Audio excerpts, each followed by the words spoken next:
큰 말이 없으면 작은 말이 큰 말 행세하고, 또 이가 없으면 잇몸으로 먹는다디만은 우리 장은주 권사님이 허리를 좀 다쳤습니다.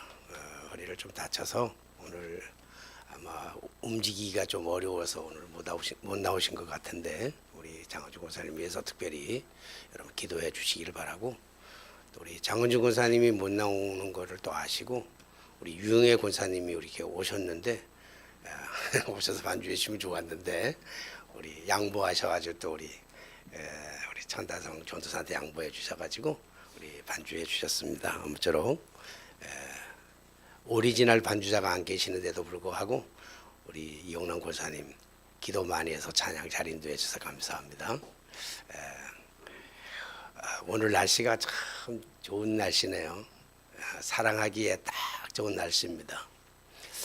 이런 날씨에 우리 사랑하는 연인들끼리 사랑하다가 청혼을 하면 아마 거의 다 허락해 줄 수 있는 그런 날씨인 것 같습니다. 참 겨울을 날씨치고 너무 포근하고 너무 따뜻한 날씨입니다. 사랑하기 딱 좋은 날씨인데, 한번 그렇게 인사 한번 하지. 우리 좀 어색하지만 우리 옆 사람 뒷 사람 한번 쳐다보면서 예수님의 이름으로 사랑합니다 한번 합시다.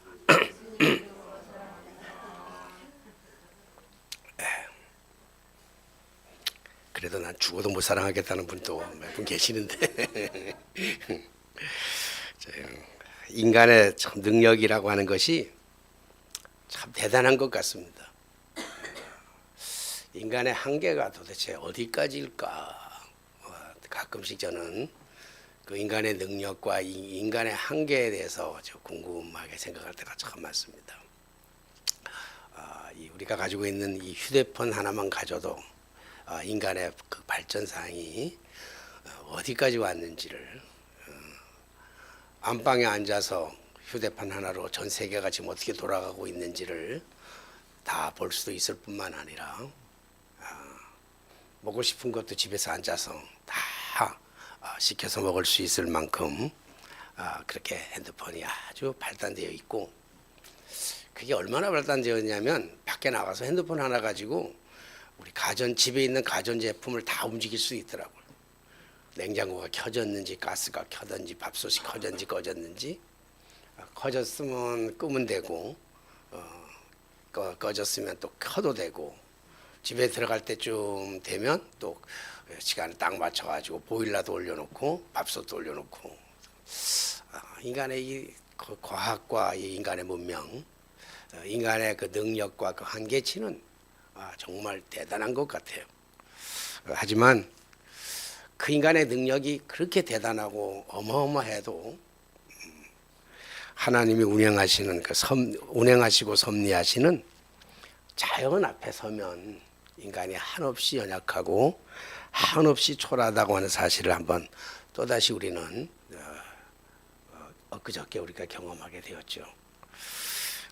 엊그저께 목요일 오후에 아주 잠깐 내린 눈인데, 그 눈으로 인해서 의정부에 우리 장례식에 참여했던 사람들이 서울 들어오는 그 시간이 8시간 걸렸다. 8시에 갔다가 새벽 5시에 도착할 만큼 전화가 막 빗발치게 저한테 와요. 물론 제가 안 가기를 천만다행이긴 하지만, 안 오기를 정말 잘했다, 안 가기를 정말 잘했습니다 그런 전화가 오면서 그렇게 의정부에서 여기까지 오는 시간만 8시간 걸렸다 이렇게 얘기를 하는 걸 보면서, 참 인간의 능력이 어마어마하지만 하나님이 하시는 이 자연의 섭리 앞에서는 인간이 너무 초라하고 너무 형편없는 모습을 우리가 보게 되는 것이죠. 인간의 능력이 대단해도 쓰나미 같은 걸 우리 인간이 어떻게 막을 수 있으며, 또 전염병을 우리가 어떻게 막을 수 있으며, 홍수와 가뭄을 우리가 어떻게 막을 수가 있겠습니까? 그래서 내리는 눈 하나 우리가 막을 수 없는데, 하나님이 멈추지 않으면 인간은 할 수가 없는 이런 연약한 모습을 우리가 보게 되면서, 결국은 이러한 것들을 보면서 우리가 스스로 죄인임을 자백할 수밖에 없고, 그리고 하나님을만 의지하고 살아가야만이 될 것이고, 또 하나님의 은혜가 아니고서는 우리가 아무것도 아니겠구나. 한순간 한순간이 정말 하나님의 은혜였고 하나님의 은혜를 구할 때 우리가 행복한 삶이 보장될 것이라고 그렇게 생각이 됩니다. 우리가 잘 알고 있듯이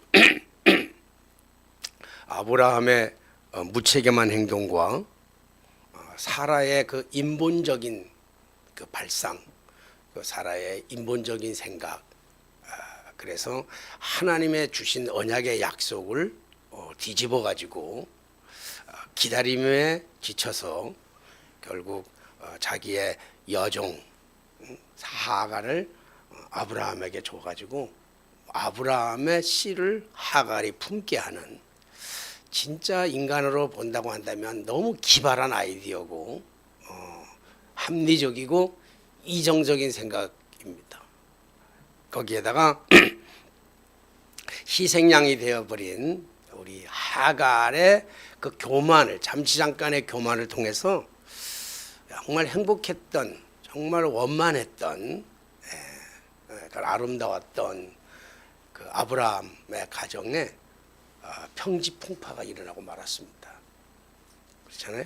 엄청난, 그래서 행복해야 할 가정이 평지풍파가 왔고, 그리고 그거로 인해서 하갈이 임신한 후에 여주인 사례를 업신여기고 그리고 멸시하기 때문에 이 일로 사라가 분노가 폭발해버리고 말았습니다. 그래서 사라가 부모가 하갈이 자기를 무시한다고 하는 것 때문에 사라가 이게 분노가 폭발해가지고 아브라함을 찾아가가지고 아브라함을 따집니다. 너 때문이다. 사실은 자기 때문인데도 불구하고 사실 너 때문이다. 너 씨를 하갈이 가짐으로 말미암아 저 하갈이 나를 개무시하고 멸시한다. 그러니까 무책임한 아브라함이 이 얘기를 듣고 뭐라고 하냐면 네 맘대로 해라 그러죠. 참 아브라함 이 모습 보면서, 이런 아브라함을 보면서 아브라함에 대해서 생각을 가졌던 생각들이 때로는 많이 이렇게 무너져요. 아브라함은 믿음의 조상이다. 아브라함은 순종의 사람이다. 막 이렇게 얘기하는데 아브라함이 믿음의 조상, 순종의 조상에서 아브라함을 보기보다는 참 무책임하고 형편없는 그 저 인간임에도 불구하고 하나님이 그 인간을 통해서 하나님의 구원의 계획을 이루시는 것이 너무 놀라운 거예요. 하나님이 하시는 일이에요. 인간의 그 존엄을 우리가 볼 필요가 없어. 인간은 다 연약하지만 하나님의 열심, 하나님은 위대하신 분이신 줄로 믿습니다. 그래서 아브라함이 사라에게 너 당신 종이니까 당신 마음대로 해라. 그렇게 얘기를 합니다. 그래서 그날 이후부터 사라의 학대가 시작됩니다. 여자가 한이 맺히면 5, 6월에 서리가 맺는다고 그러잖아요. 아멘. 그래서 이제 사라가 서리가 맺힌 거예요. 그래서 하갈을 학대하는데 얼마나 심하게 학대하는지, 게다가 임신까지 했는데 임신한 하갈을 사라가 무차별하게 학대합니다. 그러니까 하갈이 이 사라의 무차별한 학대에 견딜 수 없어가지고 참을 수가 없어서 집을 도망쳐 나옵니다. 그래서 어디로 가냐면 광야에 이르게 됩니다. 풍요로운 억압보다는 자유로운 불편함을 택하기 위해서 광야로 나왔지만 광야의 삶이 녹록지가 않는 거예요. 광야의 삶이 훨씬 더 어려운 거예요. 황량한 그 벌판 위에 자기 혼자 서 있단 말이에요. 아무도 하갈에게 찾아와서 위로해주고 격려해주는 사람이 없어요. 하갈을 도와주는 사람이 없어요. 그러니까 하갈은 그 황량한 벌판 위에서 단 혼자 남아서 혼자서 모든 일을 다 해내야만 한단 말이에요. 그래도 아브라함 집에 있을 때는 학대를 받을 망정 먹을 것은 충분했잖아요. 잠자리는 충분했잖아요. 근데 광야에 나오면 행복할 줄 알았는데 광야에 나오면 사라의 그 학대를 피해가지고 그 어려움을 피해가지고 그 고통을 피해가지고 집 나오면 행복할 줄 알았는데 행복은커녕 훨씬 더 불편하고 훨씬 더 어려운 거예요. 단 한순간도 편안할 수가 없고 너무너무 불안한 거예요. 그 중에서도 가장 힘든 거는 뭐냐면 하갈이 가장 힘든 거는 사라에 대한 원망과 불평이란 말이에요. 이 문제가 왜 생겨났냐고요. 지금 하갈이 당해야 되는 이 많은 고통의 문제의 원인이 어디 있냐면 사라한테 있었잖아요. 사라가 그런 인본주의적인 생각을 하지 아니하고 자기를 자기의 남편에게 내어주지 않았다면 자기가 내가 원했냐고요. 하갈이 85세 되는 할배하고 같이 침장 자리에 들어가는 거를 하갈이 원했냐고요. 아니잖아요. 주인이 시키는 대로 여종이 시키는 대로 그래서 들어갔고 씨바지가 되었어요. 그 문제의 원인이 사렉이 있는 거지. 물론 잠시 잠깐 동안 자기가 겸손하지 않고 교만해요. 사례를 자기 여주인을 멸시한 것은 있어요.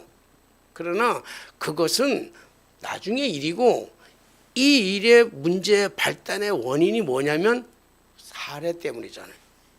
사례가 그런 일만 안 했으면 임신할 일도 없었고 자기가 자기 주인을 무시할 일도 없었고 멸시할 일도 없었고 미워할 일도 없는데 지금 원인의 문제를 생각해 보면 견딜 수가 없는 거예요. 그게 제일 힘든 거예요. 사례만 생각하게 하면 먹었던 게 이렇게 올라온단 말이에요. 심장이 멎는 것 같단 말이에요. 너 때문인데. 나 때문이 아니고 너 때문이라고. 너 때문에 온 어려운 문제라고 생각하니까 그 원망이 하늘을 오르는 거예요. 사실은 사람이 병이 오는 거의 80%가 이런 데서 와요. 스트레스. 심각한 스트레스를 받는 거잖아요. 용서가 안 돼. 내가 고난이 깊어지면 깊어질수록 어려움이 많으면 많을수록 이 어려움의 원인을 제공한 그 인간을 용서할 수가 없어요. 용서가 되겠습니까? 안 되는 거예요. 그게 더 힘든 거예요. 훨씬 광야에 있어서 어려운 삶의 형편, 그것보다 더 어려운 거는 사라에 대한 감정이란 말이에요. 이거 용서가 안 되는 거예요. 너무 힘든데 하갈이 지금 너무 힘든데 광야에서 너무 힘든데 이때 하나님이 하갈을 찾아오십니다. 하나님은 우리가 가장 힘들다고 느껴질 때 내 힘으로는 도저히 해결할 수 없을 것 같은 그 절망의 순간에 하나님은 반드시 우리를 찾아오시는 줄로 믿습니다. 사실 하나님은 찾아오시는 게 아니라 이미 와 계셔요.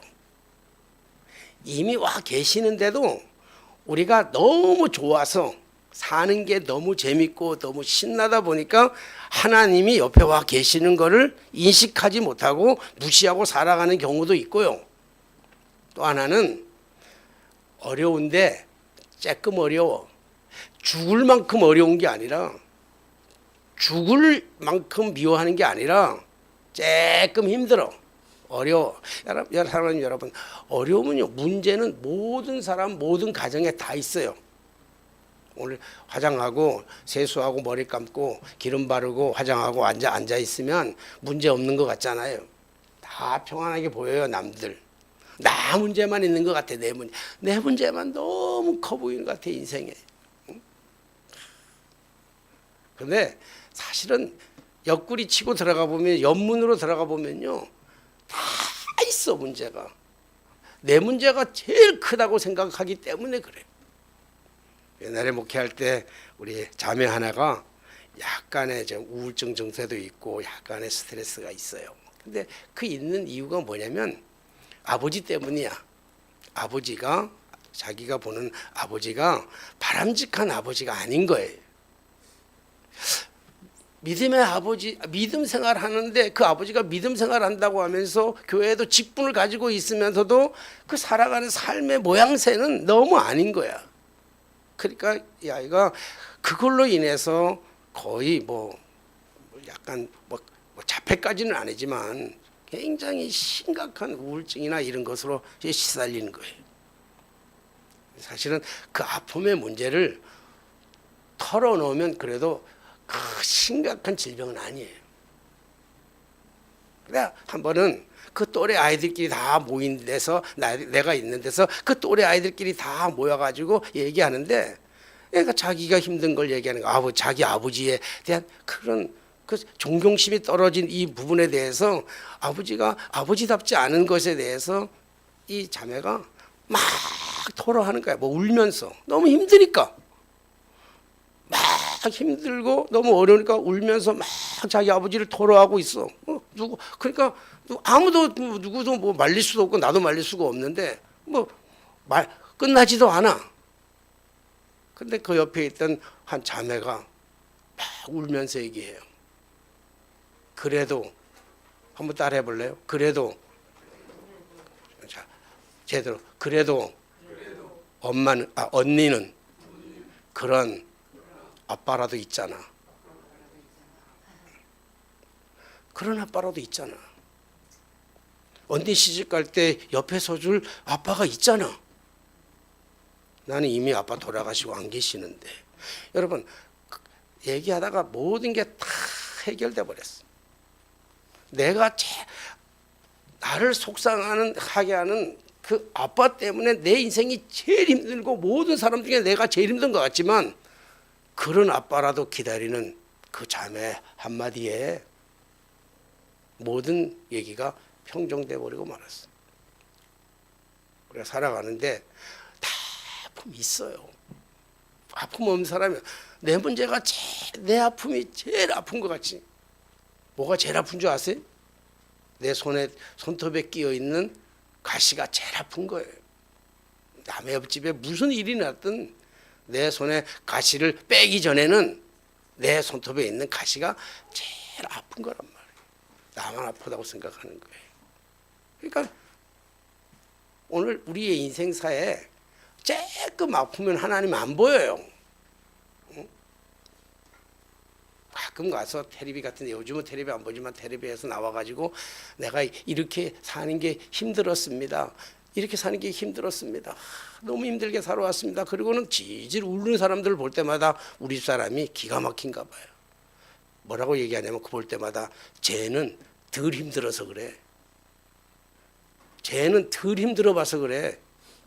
진짜 힘들면 눈물도 안 나와.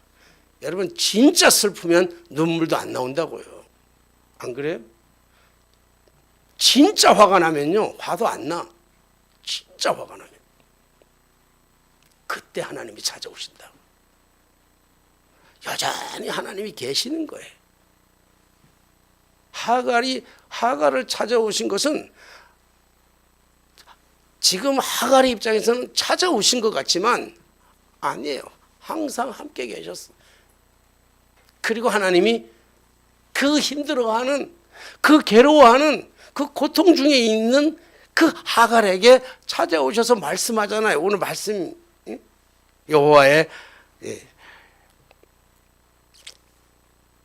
8절 말씀이에요. 8절 말씀. 찾아오셔서 이르시되 사라의 여종 하갈아, 같이 한번 할까요? 8절? 자, 8절 시작.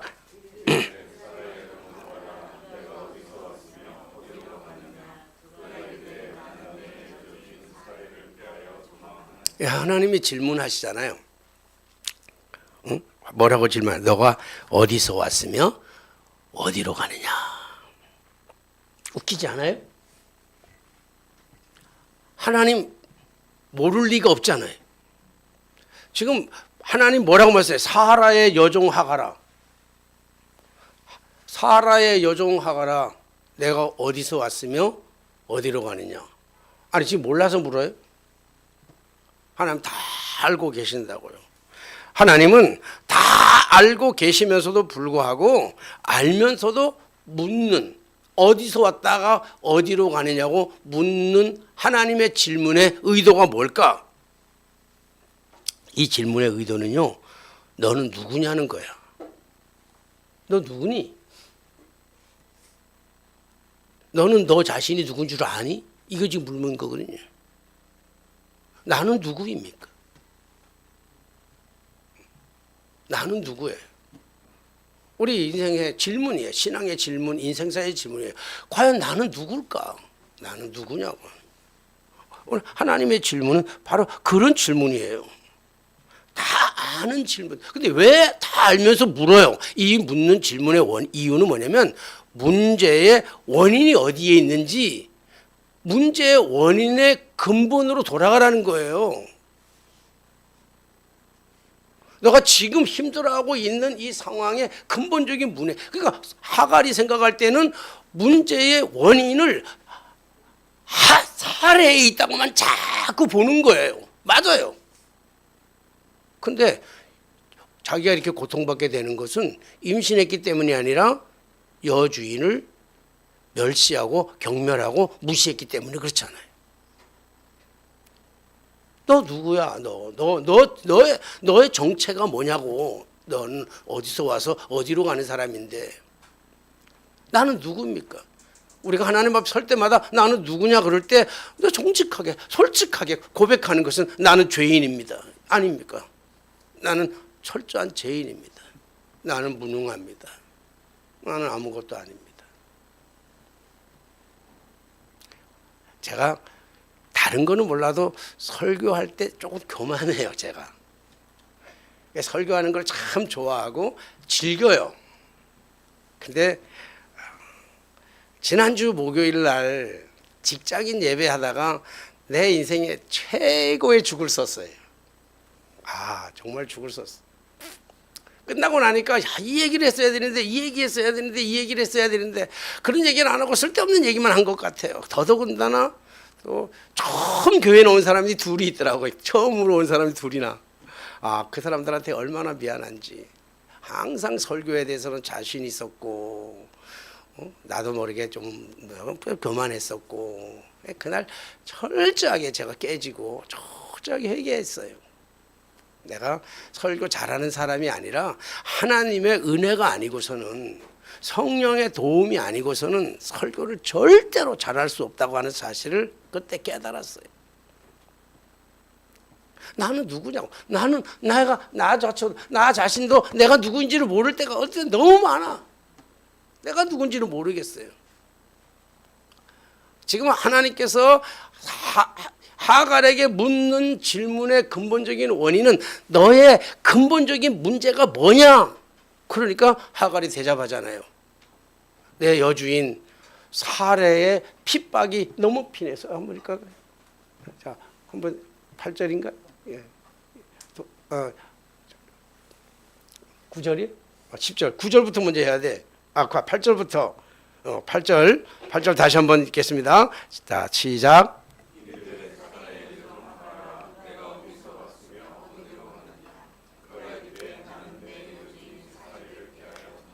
문제의 핵심을 정확하게 보는 거예요. 지금 사례를 피해 가지고 지금 내가 도망가고 있습니다. 이게 문제라고 생각하는 거예요.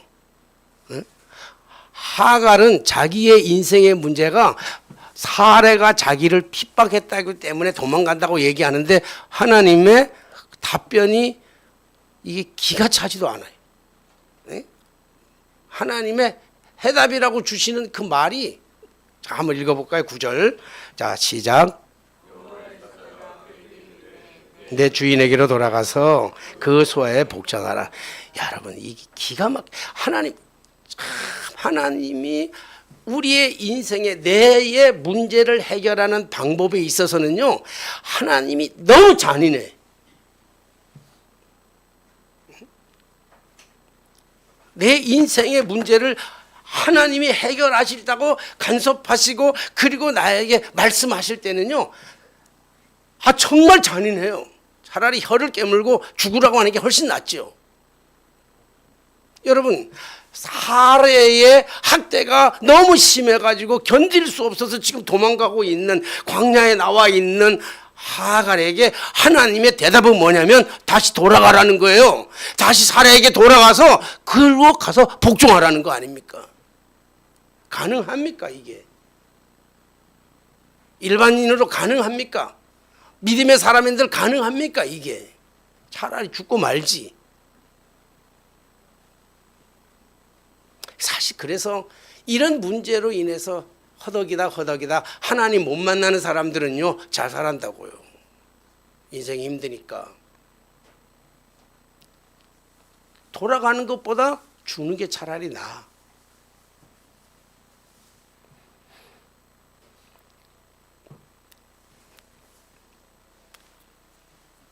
지금 왜 도망갔나요? 학대를 당해서. 왜 학대를 당했나요? 여주인 사례를 멸시한 것 때문에요. 왜 멸시했나요? 임신한 것 때문에. 오늘 이유가 있다면 너의 문제가 뭐냐는 거예요. 멸시하고 교만했던 거 아닙니까? 자기의 문제를 발견하라는 거예요. 그리고 돌아가라는 거예요. 해답치고는 너무나 잔인하지요.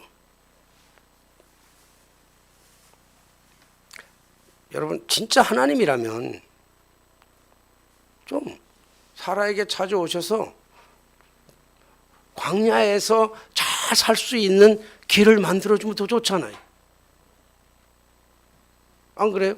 환경을 좀 바꿔주고, 광야에서 환경을 좀 바꿔주고, 뭐 다른 사람을 만나게 한다든지, 좋은 사람을 만나게 한다든지, 뭐 이런 조건을 좀 바꿔놓고, 그리고 살아가면서, 그리고 얼마든지 애 낳을 수 있잖아요. 거기서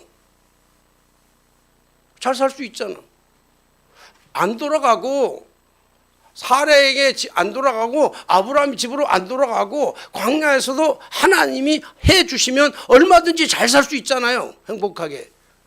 근데 왜 하나님은 그렇게 안 해주시고 다시 돌아가서 복종하라고 하셨을까? 그러니까 하나님이 하시는 말씀만 들어보면요, 너무 잔인하고 너무 고통스러운 거예요. 그래서 하나님이 싫어요. 그래서 하나님이 안 보일 때도 너무 많아요. 그런데 하갈은 하나님의 말씀을 받아들이고 순종합니다. 이해할 수 없는, 정말 하나님의 말씀에 이해할 수 없는 그 말. 여호와의 사자가 그에게 이르시되 내 여주인에게로 돌아가서 그 소야에게 복종하라. 여호와의 사자가 또 그에게 이르시되 내가 내 씨를 크게 번성하여 그 수가 많아 셀 수 없게 하리라. 하나님의 언약의 약속이 뒤에 붙어 있어요. 하나님이 너 지켜주시겠다는 거 아닙니까? 너 후대까지 지켜주시겠다고 하는 거 아닙니까? 그러기 때문에 돌아가라는 거예요. 왜요? 문제의 원인을 찾아서 문제의 원인을 해결해야 되지 자꾸 증상만 해결하려고 하면 안 된단 말이에요. 나타나는 증상만 해결하면 안 돼. 내 인생에 정말 문제가 뭘까? 하나님하고의 나와의 관계성에서 진짜 내 문제가 뭘까? 사건이 벌어진 것만 자꾸 해결하려고 하지 말고 사건이 벌어질 수밖에 없었던 근본적인 그 이유가 뭔지를 찾아서 그 문제를 해결하기 위해서 지금 돌아가라는 거잖아요. 오늘 하갈이 하나님의 말씀을 도저히 이해할 수 없는 정말로 잔인한 말씀이지만 하나님의 말씀이기 때문에 내가 그 말씀, 내 입장에서는 도저히 이해가 안 됩니다. 그러나 하나님이 말씀하시면 내가 나아갑니다 하잖아요. 응? 주님 말씀하시면 내가 나아가리라. 주님 멈추라고 하시면 내가 멈출 것이고, 주님 돌아가시라면 돌아가십니다. 밤새도록 그물을 던졌지만 한 마리의 고기를 잡지 못했던 베드로에게 깊은 데로 가서 던져라. 주님, 내가 밤새도록 그물을 던졌지만 한 마리도 잡지 못했습니다. 그러나 주님의 말씀이라고 한다면 내가 뼈가 부러지는 한이 있더라도 손이 다 뭉그러지는 일이 있다 할지라도 내가 다시 가서 그물을 내던지리이다. 내 이 바닷가에 뼈가 굵은 사람인데 내 경험으로는 안 되지만 주님의 말씀이라고 한다면 내가 해봐.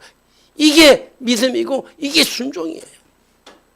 내 방법대로, 내 생각대로, 내 아이디어대로, 내 계획대로 가는 게 아니라 내 아무리 좋은 계획을 가지고 있다 할지라도 하나님이 아니고 다른 걸 말씀하시면 그 말씀하시는 그 말씀이 너무 잔인하게 들려도 알았습니다. 하나님 너무 하십니다. 그럼에도 불구하고 알았어요, 하겠어요. 사라가 말씀에 순종합니다. 그러니까 하나님의 말씀에 순종하니까 비로소 하나님이 보이는 거예요. 안 보이던 하나님이 보인다고요. 하나님의 말씀이 보여. 지금까지 하나님이 보이지 않던 그 하나님이 보이기 시작하는 거예요. 순종할 때. 그래서 그 하나님을 향하여 이렇게 고백합니다. 그게 뭡니까? 엘로이. 엘로이야. 그게 히브리 말로 엘로이는 나를 살피시는 하나님이라는 거예요. 나를 살피. 지금까지는요, 하갈은 지금까지 그 하나님을 인정하면서도 그 하나님은 너의 하나님이야. 너희들의 하나님, 사라의 하나님, 아브라함의 하나님, 너희의 하나님이지 나하고는 전혀 상관없는 하나님이란 말이에요. 내 고통도 들어주지 아니하시고 내 아픔도 들어주지 아니하시고 내 문제도 해결해 주지 아니하시는, 그래서 복을 줘도 사라에게만, 아브라함에게만 복을 주시는 너희들의 하나님이야. 너희들의 하나님. 나는 상관없는 하나님이란 말이에요.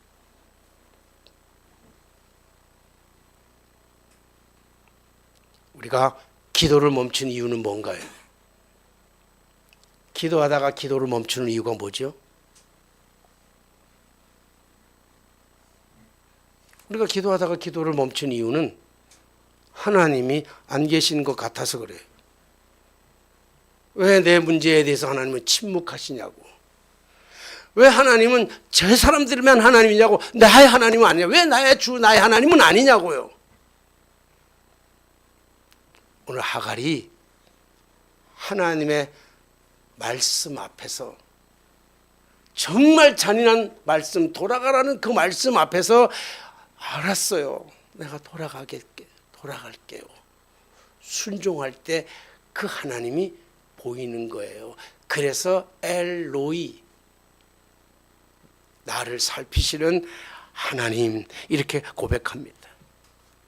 사랑하신 여러분, 우리가 아무리 고통 가운데 있어도, 아무리 힘든 가운데 있어도, 아무리 큰 실패와 실수 속에 있어도 하나님은 우리의 머리카락까지도 다 세심바 되시고 아시고 오늘도 우리를 살피고 계시는 하나님이신 줄로 믿습니다. 하나님이 우리에게 요구하는 건 뭘까요? 돌아가라는 거예요. 사실 돌아가라는 말의 의미는 회개하라는 말이에요. 회개하라는 말이에요.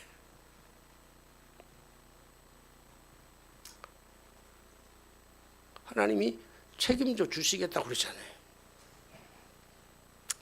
마태복음 1장 23절에 보니까 우리 잘 하는 말씀이잖아요. 보라, 처녀가 잉태하여 아들을 낳으리니 그 이름을 임마누엘이라 하리라. 이걸 번역하면 하나님이 우리와 함께 계시다. 하나님이 지금 나와 함께 계시다. 이 순간에도 하나님이 함께 계시다는 거예요. 하나님이 하시는 이 방법이 정말 놀랍다기보다는 너무 잔인하잖아요. 그렇잖아요. 왜 처녀의 몸에서 잉태하여 아들을 낳으리니, 왜 처녀의 몸에서 아이를 낳게 하냐고요. 조금 요셉과 조금 더 지내서 결혼도 하고, 그리고 요셉과 짐도 하고 정상적으로 아기를 낳게 하면 얼마나 좋아요. 처녀 마리아가. 하나님은 그렇게 안 하잖아요. 처녀가 잉태하여 얼마나 수치스러울 일입니까? 당시로는요 돌에 맞아 죽을 일이에요. 그런데 처녀 마리아는 하나님의 말씀 앞에 순종하잖아요. 복종하잖아요.